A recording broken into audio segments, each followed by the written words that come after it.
आप सभी साथियों को जय श्री श्याम। तो प्यारे साथियों, हम पृथ्वीराज चौहान के बारे में अध्ययन कर रहे हैं, यानी शाकंभरी एवं अजमेर के चौहानों में पृथ्वीराज चौहान से संबंधित जो अभियान थे, जो संघर्ष थे, जैसे नागार्जुन का दमन, भंडारको का दमन, इसी प्रकार चौहान चंदेल संघर्ष, चौहान चालुक्य संघर्ष, इनके बारे में हमने अध्ययन कर लिया है। इसके बाद हमारा अंतिम पार्ट आता है मोहम्मद गोरी और पृथ्वीराज थर्ड। मोहम्मद गोरी और पृथ्वीराज थर्ड। तो आइए अब हम बात करते हैं मोहम्मद गोरी और पृथ्वीराज चौहान के मध्य जो दो युद्ध होंगे, तराइन का पहला युद्ध और तराइन का द्वितीय युद्ध। इससे पहले हम मोहम्मद गोरी के बारे में कुछ बिंदुओं पर चर्चा करते हैं। मोहम्मद गोरी कौन था, कौन से वंश का था, भारत पर आक्रमण के क्या कारण थे, भारत पर पहला आक्रमण कब हुआ, और इसी प्रकार ही कौन से दर्रे को पार करके भारत में आया था, भारत में इसकी पहली पराजय कौन सी पराजय थी, इन सब के बारे में हम डिटेल से अध्ययन करते हैं। तो देखिए,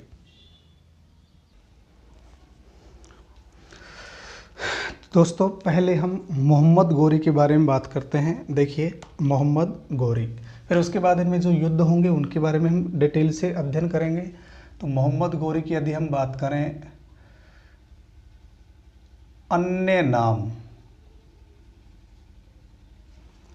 मोहम्मद गोरी के अन्य नाम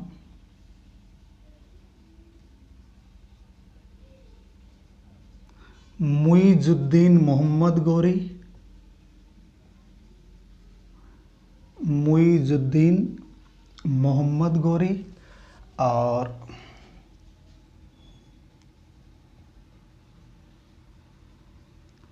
मोहम्मद बिन साम, मोहम्मद बिन साम, और एक है मुइजुद्दीन मोहम्मद गोरी।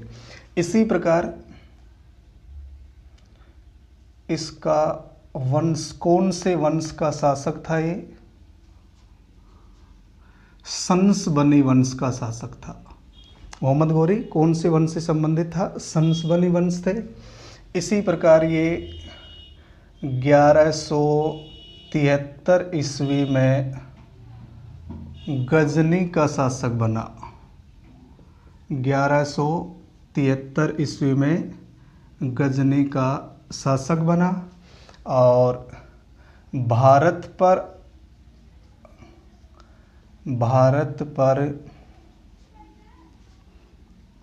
आक्रमण के कारण, इसने भारत पर जो आक्रमण किए उन आक्रमणों के कारण देखिए कौन कौन से कारण हैं। नंबर एक, एक तो भारत में शासन स्थापित करना, भारत में शासन स्थापित करना। नंबर 2,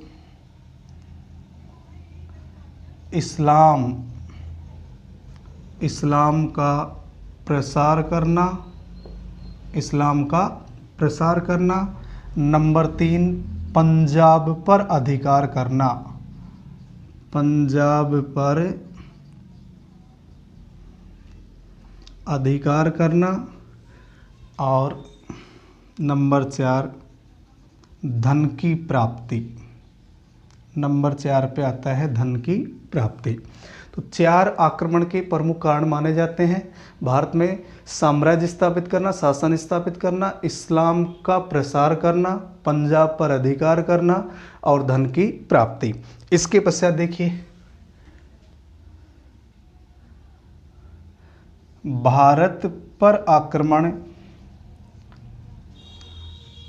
भारत पर आक्रमण गोमल दर्रे को पार करके किए थे, गोमल दर्रे को पार करके किए थे। गोमल दर्रा, गोमल दर्रा को पार करके किए थे। और ये कौन से वंश का है, संसबनी वंश का। ये आक्रमण के कुछ कारण हैं। और इसने कौन से दर्रे को पार करके भारत पर आक्रमण किए, गोमल दर्रा को पार करके भारत पर आक्रमण किए। इसी प्रकार इसका भारत पर प्रथम आक्रमण, मोहम्मद गोरी का भारत पर प्रथम आक्रमण 1175 ईस्वी में मुल्तान प्रांत की करमाथी जाति के सियाओं पर किया। करमाथी जाति के सियाओं पर हुआ। तो ध्यान रखना है, मोहम्मद गोरी का भारत पर पहला आक्रमण कब हुआ है? 1175 ईस्वी में मुल्तान प्रांत की करमाथी जाति के जो सिया हैं उनके ऊपर इसका आक्रमण हुआ।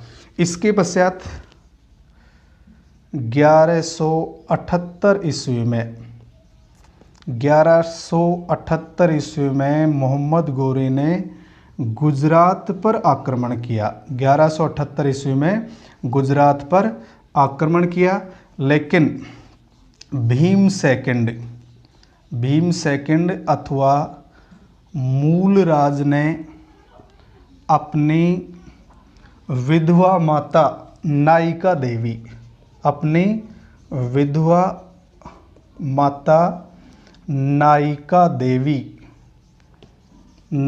देवी के नेतृत्व में गोरी को पराजित कर दिया। तो दोस्तों आपको ध्यान रखना है, ये गोरी की भारत में प्रथम पराजय थी। गोरी की भारत में पहली पराजय कब हुई? 1178 आबू के निकट इसे युद्ध में पराजित किया गया। तो ये मोहम्मद गोरी की भारत में पहली पराजय है। मोहम्मद गोरी की भारत में पहली पराजय। तो मोहम्मद गोरी, हम सामान्य चर्चा कर रहे हैं मोहम्मद गोरी, क्योंकि 1191 तक की जो पृष्ठभूमि है उसके बारे में हमें अध्ययन करना है। तो 1173 में गजनी का शासक बना। वंश कौन सा है? संस बनी। भारत पर आक्रमण के ये कुछ कारण हैं: इस्लाम का प्रचार करना, धन प्राप्ति, पंजाब पर अधिकार करना, भारत में शासन स्थापित करना। भारत पर आक्रमण कौन से दर्रे को पार करके किए? गोमल दर्रे को पार करके। प्रथम जो आक्रमण है वो कब हुआ? 1175 ईस्वी में। 1178 ईस्वी में गुजरात पर आक्रमण किया। भीम द्वितीय अथवा मूलराज ने अपनी विधवा माँ, जिसका नाम है नायिका देवी, इसके नेतृत्व में मोहम्मद गोरी को पराजित किया। ये गोरी की भारत में पहली पराजय थी। तो दोस्तों एक बार आप इसका स्क्रीनशॉट ले लीजिए, इसके बाद हम आगे बात करते हैं।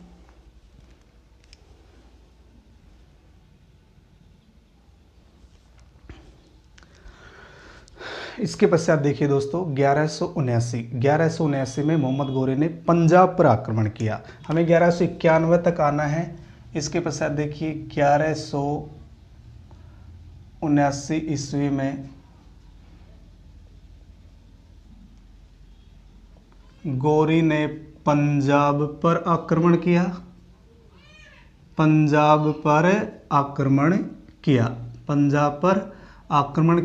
वह पेशावर को जीत लिया। 1179 में पंजाब पर आक्रमण किया और पेशावर को जीत लिया। यानी उस समय पंजाब पर गजनी वंश के अंतिम शासक खुसरो शाह का अधिकार था। ध्यान रखना है, पंजाब पर गजनी वंश के अंतिम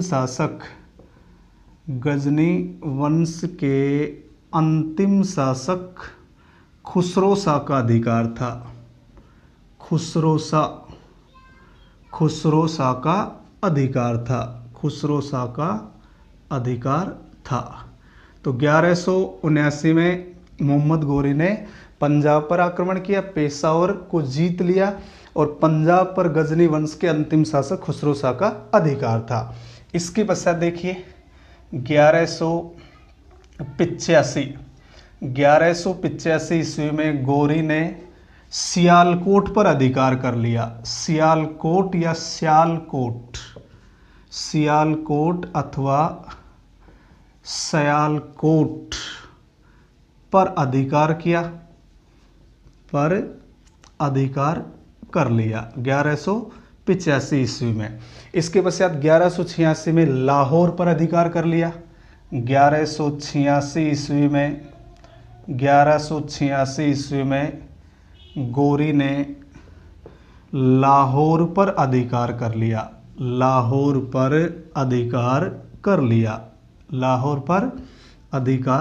कर लिया।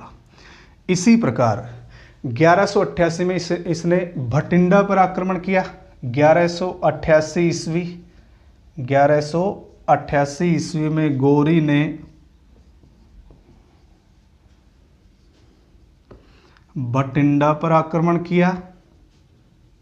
भटिंडा पर आक्रमण किया तथा तबर हिंद के किले पर अधिकार कर लिया। तबर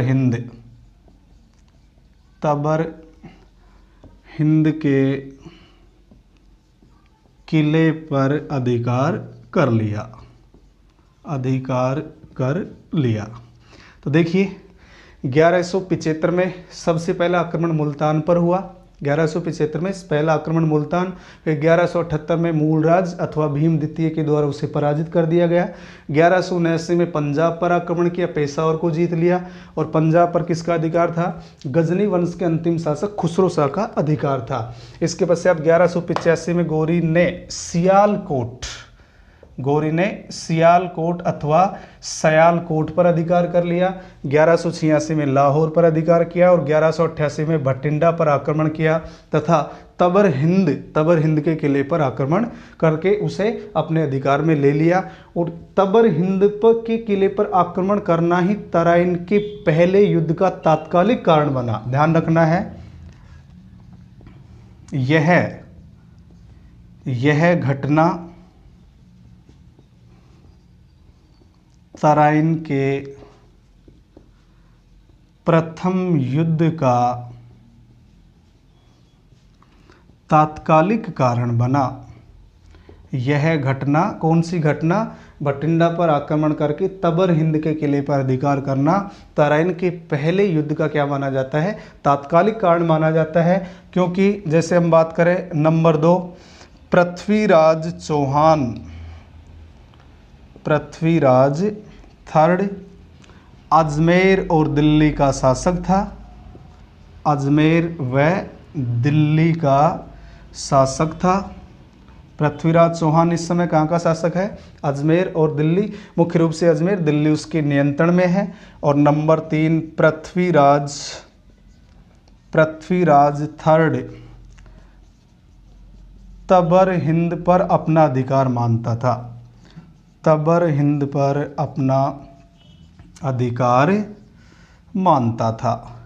तो यहाँ ये जो घटनाएं हैं, ये घटनाएं इसलिए पढ़ना जरूरी है कि मोहम्मद गोरी का कौन सा आक्रमण, भारत पर कौन सा आक्रमण तराइन के पहले युद्ध का तात्कालिक कारण बनेगा।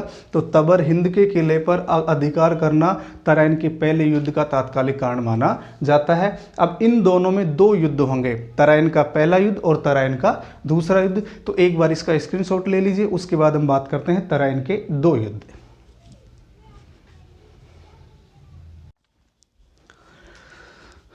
इसके पश्चात देखिए दोस्तों, अब हम बात करते हैं तराइन का पहला युद्ध। तो हमारा पहला बिंदु है तराइन का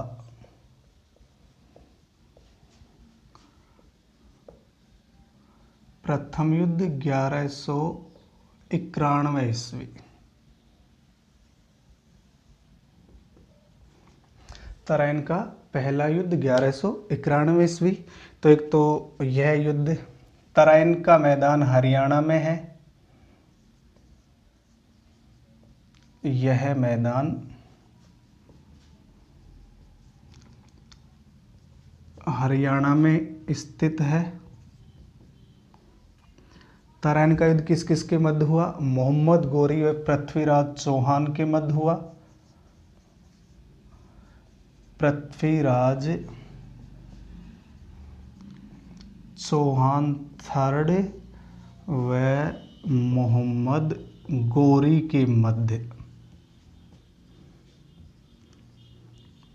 पृथ्वीराज चौहान थर्ड और मोहम्मद गोरी के मध्य। अभी हमने बात की कि तबर हिंद के किले पर मोहम्मद गोरी का अधिकार हो गया था। मोहम्मद गोरी ने तबर हिंद में काजी जियाउद्दीन के नेतृत्व में सेना रखी। ध्यान रखना है, गोरी ने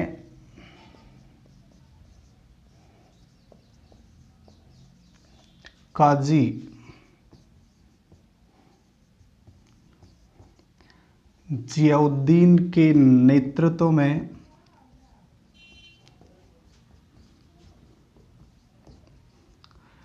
तबर हिंद के नेतृत्व में तबर हिंद में सेना रखी।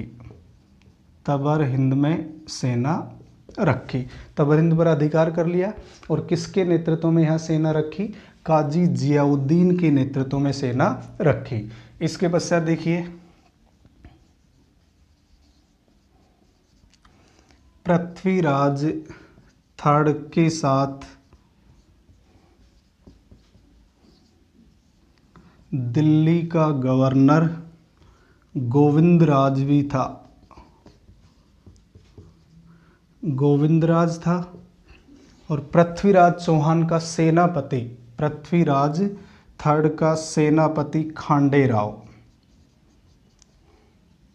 सेनापति कौन था? खांडे राव।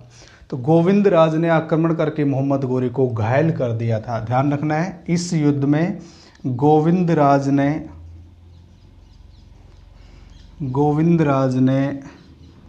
मोहम्मद गोरी को घायल कर दिया था। मोहम्मद गोरी को घायल कर दिया था। तो मोहम्मद गोरी सेना सहित वापस गजनी चला गया। तो जैसे अपन यही नोट कर लेते हैं, मोहम्मद गोरी सेना सहित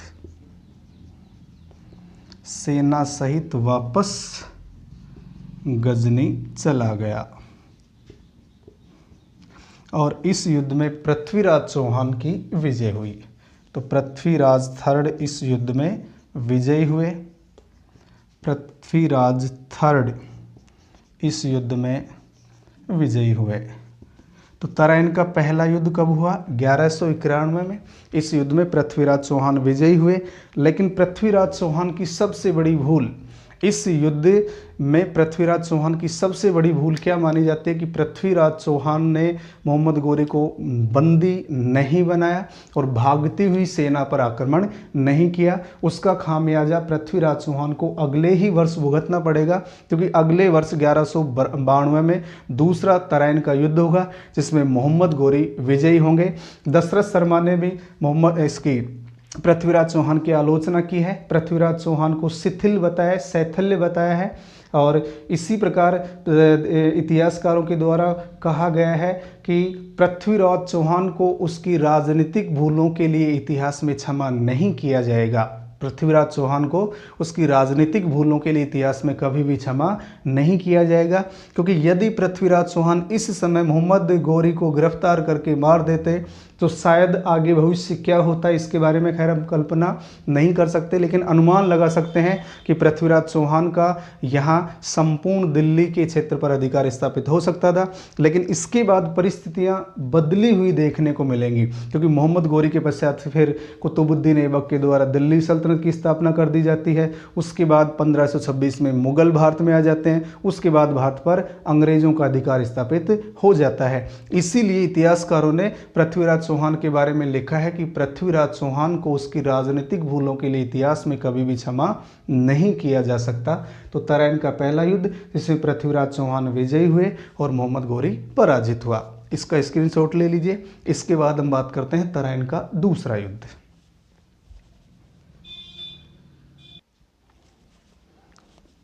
इसके बाद देखिए तराइन का दूसरा युद्ध 1192। तो ये युद्ध भी किस किस के मध्य हुआ? पृथ्वीराज थर्ड व मोहम्मद गोरी के मध्य। पृथ्वीराज थर्ड व मोहम्मद गोरी के मध्य।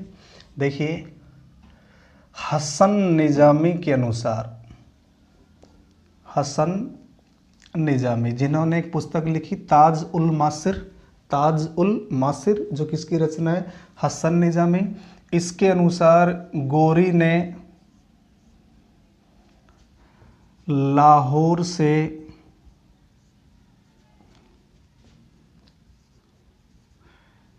किवाम उल मुल्क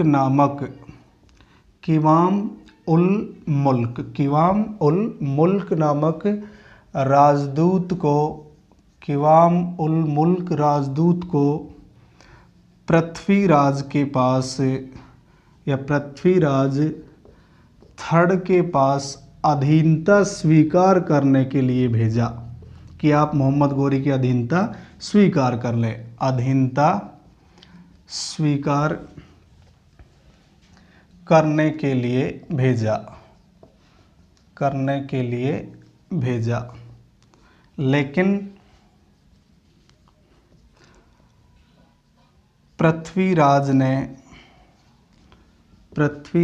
थर्ड ने मना कर दिया, यानी अधीनता स्वीकार करने से इनकार कर दिया। इस प्रकार इन दोनों में तराइन का दूसरा युद्ध हुआ। इस युद्ध में देखिए पृथ्वीराज चौहान का बहनोई समर सिंह भी उसके साथ था। समर सिंह ये मेवाड़ का शासक है। समर सिंह का संबंध कहाँ से है? मेवाड़ से। इसी प्रकार इसी युद्ध में दिल्ली का गवर्नर गोविंदराज है। दिल्ली का गवर्नर कौन है? गोविंदराज। और पृथ्वीराज चौहान के घोड़े का नाम है नाट्यरंभा। घोड़े का नाम क्या है? नाट्यरंभा।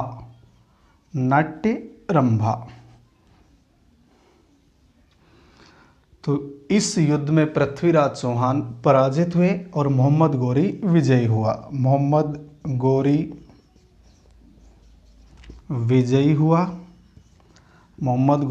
विजयी हुआ। पृथ्वीराज चौहान को सिरसा के समीप गिरफ्तार किया गया।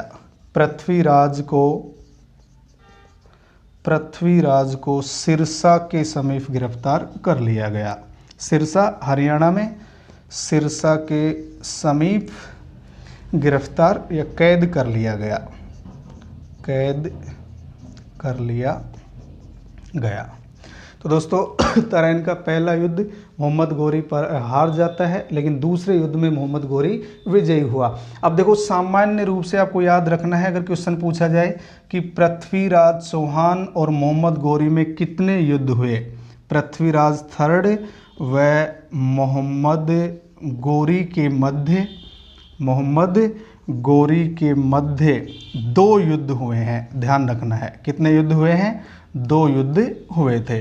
तराइन का पहला युद्ध 1191 और तराइन का युद्ध 1192। लेकिन अलग अलग विद्वानों के अनुसार हमें अलग अलग मत मिलते हैं, उनके बारे में भी हमें चर्चा करनी है। तो एक बार इसका आप स्क्रीनशॉट ले लीजिए, फिर बात करते हैं कौन से विद्वान के अनुसार कितनी बार इनमें संघर्ष या लड़ाई झगड़ा हुआ था। उतार लीजिए एक बार।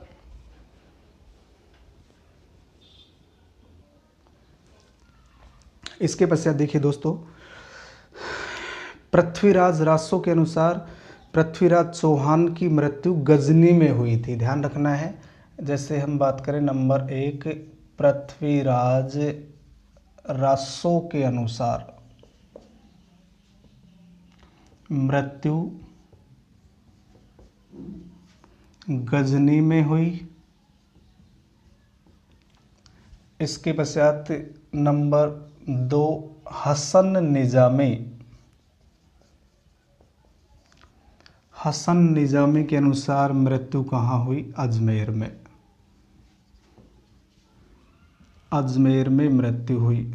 हसन निजामी के अनुसार अजमेर में मृत्यु हुई। मिनहाज उस सिराज के अनुसार गिरफ्तार करके हत्या कर दी गई। ध्यान रखना है, मिनहाज उस सिराज तबकाते नासिरी, मिनहाज उस सिराज जिसकी रचना है तबकाते नासिरी, इसके अनुसार गिरफ्तार करके हत्या कर दी गई। गिरफ्तार करके हत्या कर दी गई। अब सामान्य रूप से पूछा जाए तो इन दोनों में कितने युद्ध हुए? 2 युद्ध, तराइन का पहला युद्ध और तराइन का दूसरा युद्ध। आपको ये भी ध्यान रखना है, नोट हम्मीर महाकाव्य के अनुसार इनमें कितने बार युद्ध हुए? हम्मीर महाकाव्य पृथ्वीराज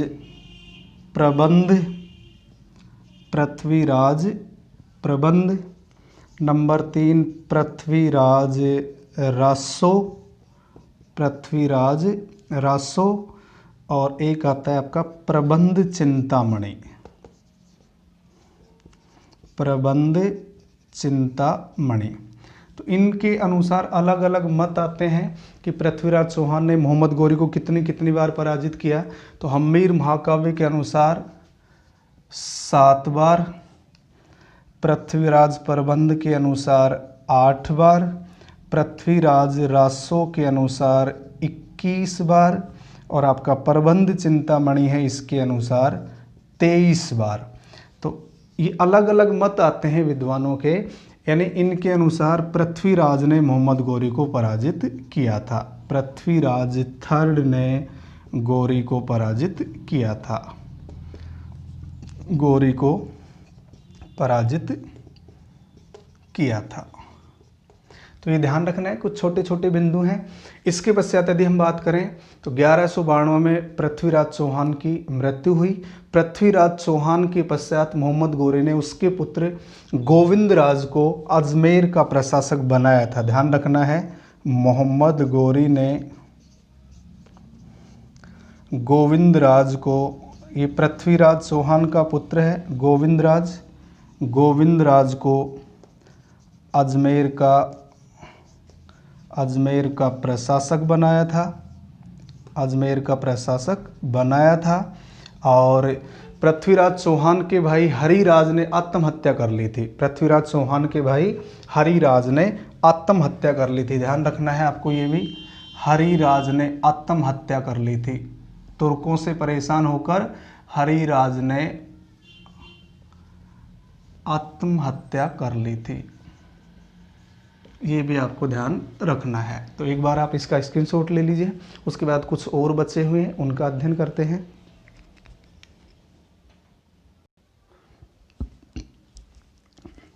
इसके पश्चात देखिए, पृथ्वीराज चौहान के द्वारा कुछ दरबारी विद्वानों को, साहित्यकारों को संरक्षण दिया गया था। तो इनसे संबंधित प्रमुख विद्वान कौन कौन से हैं? प्रमुख विद्वान जो इनके दरबार की शोभा बढ़ाते थे, प्रमुख विद्वान देखिए कौन कौन से हैं। एक तो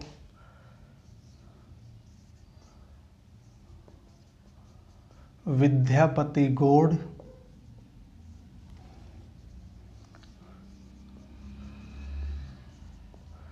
वागीश्वर,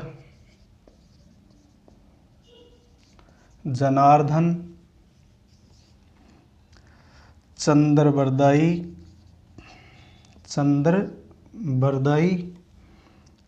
जयानक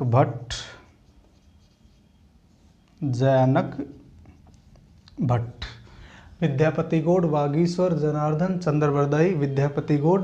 ये एक विश्वरूप नंबर 6 है, विश्वरूप। ये आदि विद्वान पृथ्वीराज चौहान के दरबारी साहित्यकार, विद्वान, कवि थे। ध्यान रखना है। पृथ्वीराज चौहान का स्मारक तारागढ़ दुर्ग अजमेर में स्थित है। पृथ्वीराज चौहान का स्मारक तारागढ़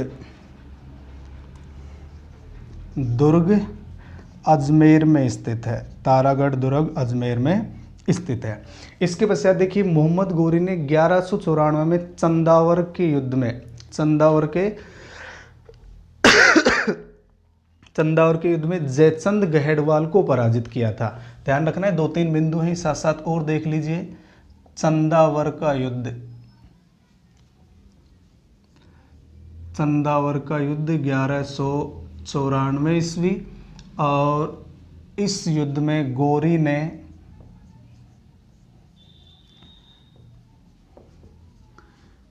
कन्नौज के शासक जयचंद गहेड़वाल को पराजित किया। जयचंद गहेड़वाल को पराजित किया। जयचंद गहेड़वाल को इस युद्ध में पराजित किया गया था। इसके पश्चात देखिए, 1206 ईस्वी में, 1206 में सिंधु नदी किनारे गौरी की हत्या कर दी गई। गौरी की हत्या कर दी गई। 1206 में गौरी की हत्या कर दी गई, और गजनी में, गौरी को गजनी में दफनाया गया। गौरी को गजनी में दफनाया गया था। और ध्यान रखना है, मोहम्मद गौरी ने अपने सिक्कों पर लक्ष्मी देवी और नंदी का चित्र बनवाया था। ध्यान रखना है, महत्वपूर्ण लाइन है। गौरी ने अपने सिक्कों पर लक्ष्मी देवी, माँ लक्ष्मी देवी व नंदी का चित्र बनवाया था। नंदी का चित्र बनवाया था। अब इसके पश्चात देखिए 1206 में मोहम्मद गौरी की हत्या हो जाती है और उमियाक नामक, सिंधु नदी के तट पर उमियाक नामक स्थान पर इसकी हत्या हो जाती है। इसके पश्चात मोहम्मद गौरी के पश्चात कुतुबुद्दीन ऐबक 1206 में दिल्ली सल्तनत की स्थापना करेगा, क्योंकि मोहम्मद गौरी के कोई पुत्र नहीं था। मोहम्मद गौरी उसका गुलाम, कुतुबुद्दीन ऐबक उसका गुलाम था। तो ऐबक ने 1206 ईस्वी में दिल्ली सल्तनत की स्थापना की। मोहम्मद गौरी का गुलाम था, इसने 1206 में दिल्ली सल्तनत की स्थापना की। और जो पृथ्वीराज चौहान का पुत्र था गोविंदराज ने 1194 ईस्वी में रणथंभौर में चौहान वंश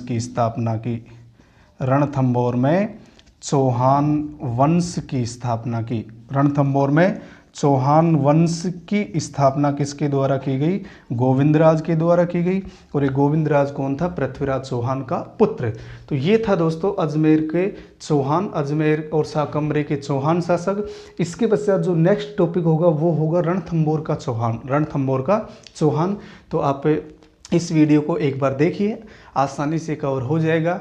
रणथंभौर के चौहानों में भी केवल हमें गोविंदराज और हम्मीर देव चौहान का अध्ययन ही नहीं करना है, उससे पहले जो भी शासक आएंगे, चाहे उससे संबंधित 1 लाइन है, 2 लाइन है, 4 लाइन है, यानी सीरियल से जो भी शासक आएंगे उन शासकों का हम डिटेल से अध्ययन करेंगे।